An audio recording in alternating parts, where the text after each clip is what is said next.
Hello, everybody. Jackson here with the Wealth Squad, here to bring you some good news about the market lately. Well, we are not so much in full-on recession mode anymore. We are in, at very least, we are in a bear market rally. And this is what happens when the stock market's being beaten down so bad that shorts have to cover, which means buying back their shares, which props up the market even more. Um, or in any sense, it's when the stock market goes up in a time when it's been going down a lot. So, for example, Meta has been trading at $88 on November 3rd, now at 113, up 27% in 9 trading days. You can see that here, 9 bars. Bar being 1 trading day, 13 days being including the weekend, but we're not going to count that. Doesn't make any sense.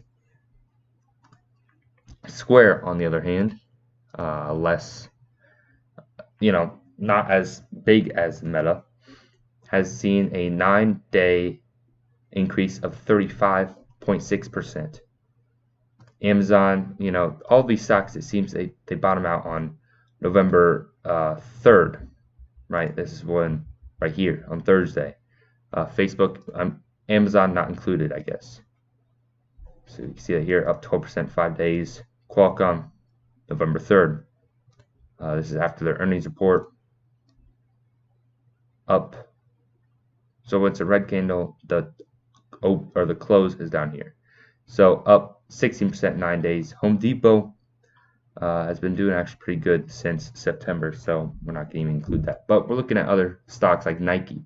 Nike, for example, 183 now at 106. Like, it's nothing, right? You don't even, it's like the last September, October, November. It's like the last 2 months that even happened for Nike. Google, a sharp V recovery. Good to see if you're a long-term shareholder.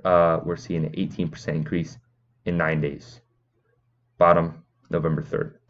Apple, we're seeing not necessarily a bottom on November 3rd. Almost. Bottom on November 9th, just like Amazon. And we've seen a sharp recovery, up 10% 5 days. Microsoft, bottom November 3rd, 213 to 240. Not a big percentage gain by any means necessary like other stocks, but still meaningful nonetheless, right? A sharp V, like we've seen last month.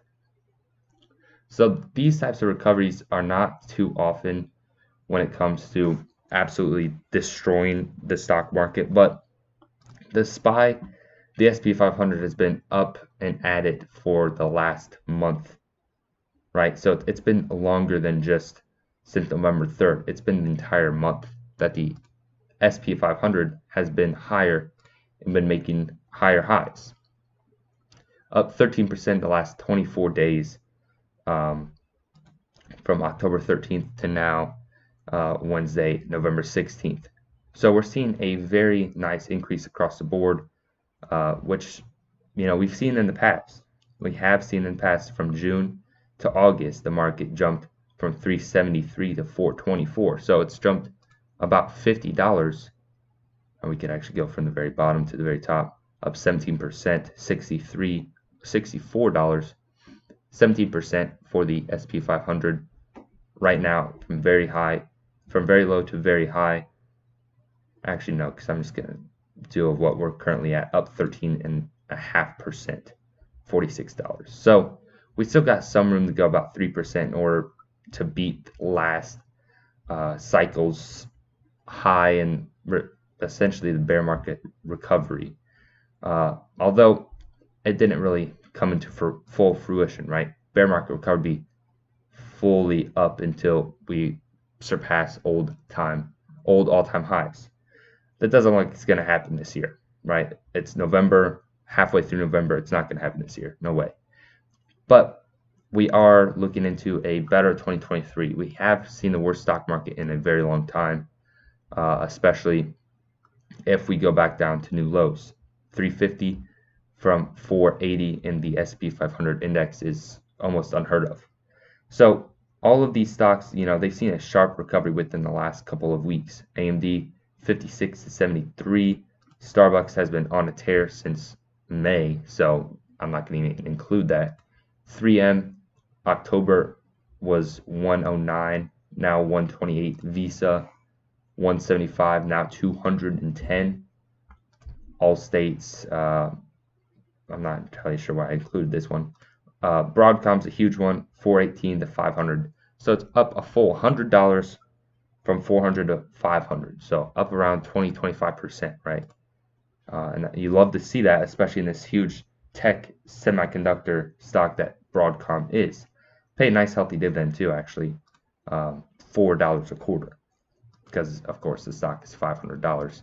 Looking at an all-time chart of a beast. But regardless, guys, market is in recovery mode.